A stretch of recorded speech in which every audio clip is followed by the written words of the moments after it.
I was the only biological child of my mother Judith and my father Kevin that was registered to them both at birth and went home in their legal custody. My birthday. I was born on the 18th of January, 1972, 101 years to the calendar day after my imperial Hohenzollern family was unified into the rewritten constitution of Germany and became Germany's constitutional monarchy. Kaiser Wilhelm Hohenzollern I, my great-great-great-grandfather, became Germany's first fully recognized constitutional monarch. I was born naturally homosexual, of genetic short stature, double albino, double big-statured, and double somnambulist. As a result, I am 6 feet 2 inches tall, around 190 centimeters. If I were not of genetic short stature, I would be around 239 centimeters tall, 7 feet 10 inches approx. My hair looks like rubble in Berlin and München in 1945, unstable types think I look too authentic, that sort of thing. My eyes are blue around the outside, apart from some pink-purple in a small percentage of that area, green, yellow-gold, gold, red-orange, and red. My eyes are the almost exact colors of the 4 traditional Oktoberfest glitter hats worn in Germany for the festival. My mother Judith had told my father Kevin when she was admitted to hospital the previous night not to show up to the hospital until after work the following day. If anything happened, she would have someone call him at work. Her associates had organized for the morning shift of hospital staff to be replaced until afternoon shift. Judith was planning on giving birth to all babies she was pregnant with during the day, pick one to kill after birth, and have the others taken away unregistered before my father arrived after work around 6 p.m., then show him the dead one, say something went wrong and nothing could be done. Judith had it planned for so long during the pregnancy that she regularly sat alone talking to the gestating children, explaining to me and the other two that one of us would be murdered the day we were born, probably drowned, to show my father a dead one and the others would be stolen before he could see or touch one. On the day she was joking that if she got it done, could she have a mask over her face and some bleeping machines, so that if my father walked over to her crying and asked if she was okay, she could laugh about it later. So, a grunting thing went and got something that made noises and wheeled it in next to her. I was born at around 5:45 a.m. before sunrise. My mother was quite calm and thought there was no way she would still be waiting to have another baby when my father Kevin got to the hospital. She had all day. They separated me, threw me on a trolley, noted I have sort of blue eyes around the outside, and rolled me through the doors to the corridor across the stairs near a stainless steel sink. Everyone was quite relaxed or drugged. They had organized for the day shift of hospital staff to be replaced in that end of the hospital until afternoon shift arrived. My mother said there was no chance she would still be pregnant when my father Kevin arrived around 6 p.m. with A got him. My father Kevin went to work at Warragul Dairy and was agitated and spilling things. A workmate offered him a ride in his car to the hospital to check if everything was okay, then come back again, just drop in for 5 minutes. My father agreed very quickly. He was in the guy's car almost before the offer had finished, and they drove to the hospital in Warragul and parked in the car park.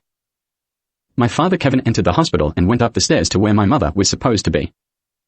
When he got to the top of the stairs, I was across the hallway near a sink, and he assumed I had just been born and I was put there to wash off. That was not far wrong in timeline, but not correct. He came over to me, recognized my features, touched me, and confirmed his DNA was in there, then spoke to me trying to calm me down, and I grabbed his thumb. My mother Judith could see this happening every time someone went through the doors like a slow-motion flipbook, with the door rocking backwards and forwards on its hinges making a noise. She started making squeaking noises after realizing her husband was there and touching the baby. A nurse, who was deeply drugged, came out to check what was going on and saw my father looking at me with me holding his thumb during sunrise. She thought it was beautiful and said in a slow drugged way, "Oh, you've seen your baby, Mr. Webb," or it had overtones of how tragic too.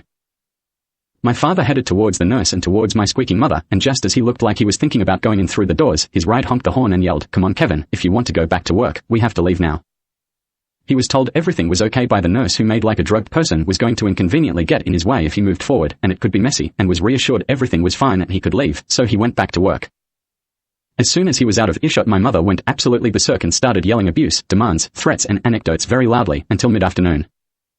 She yelled repeatedly the history of her abuse of my father and the baby she stole off him before birth and dumped, demanded myself and my father Kevin be killed, called him names, called me names, demanded to know why her grandmother, Eva, was shot by a man called Fritz in a bunker, screamed why there were 4 females that weren't her or my father's children at home, and it settled down into similar sentences on repeat. It was absolutely disgusting. The sentence, "This isn't a birth, it's a fucking abortion now," was also thrown in, with similar themes. They decided to leave me there and wait for the others to get born. They had rules on what babies they wanted to take with based on looks, leaving one behind dead, but they were nearly forgotten after my father spent 5 minutes with me and then left and went back to work. The main grunting man there was not keen on me anyway because I was clearly naturally albino.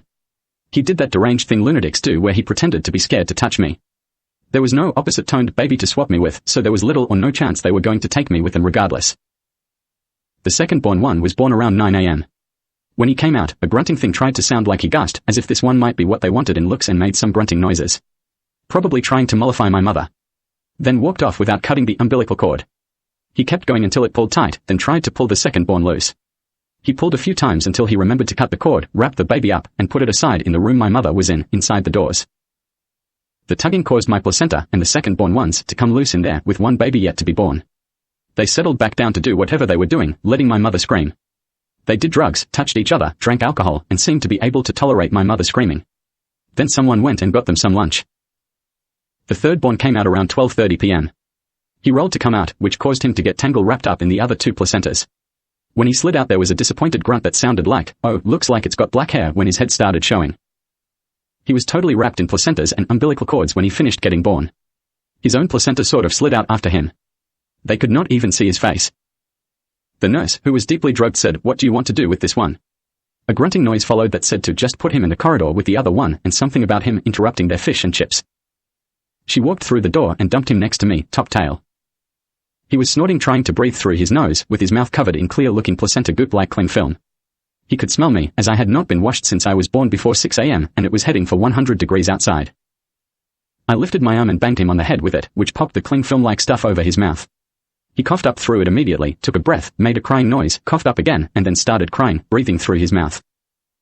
He then settled down quickly, wiggling around like he was trying to escape a placenta restraining jacket, with only one foot loose and a bit of an arm. He laid there for a while. Then the deeply drugged nurse came out, sounded like she mumbled, "Oh, it's not dead," and grabbed him by the foot and carried him away like a fish catch of the day. She opened the door with him, went inside, and in a sort of whimpering dribble tried to explain that I was the one with the bluest eyes. She flipped him up and pulled the placentas off his face, noting his eyes were mainly purple. The grunting thing said, "She wants that one," meaning me, killed, its father touched it, may as well take this one as well.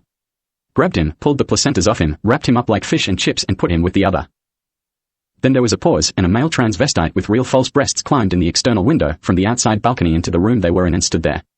He said something similar to, "Well, this is perfect. Pauline had an abortion 8 months ago." Pointed at Judith and said, "I'll just dress in her clothes, take these two, and pretend I'm Pauline and I just had twins." He intended to walk out with them as if showered, well-dressed, and ready to leave with twins 30 minutes after the second one was born. My mother had organized the theft of all but one baby if they could get away with it, weeks in advance. He put on their mother's clothing, noting it was too small for him and his false breasts. They all did some drugs together, which at least one, possibly both, got a smell of. He picked up the other two siblings and held them. Noted that his false breasts were not in my mother's dress properly, so he tried to push them into the dress further with my two triplet siblings' heads. Then started stumbling towards the door, went through it, past me and down the stairs. He got into a car in the car park and they left. The decision was then made to drown me in the sink. The grunting thing that was left filled it up, and decided to pretend I was a photograph of Kaiser Adolf Hitler the Hohenzollern, faked to look like he was with a female called Eva Braun, being developed in developing trays like in a dark room. It was to cheer my mother up apparently, who had repeatedly yelled that she wanted to know why Fritz had shot her grandmother Eva in the bunker.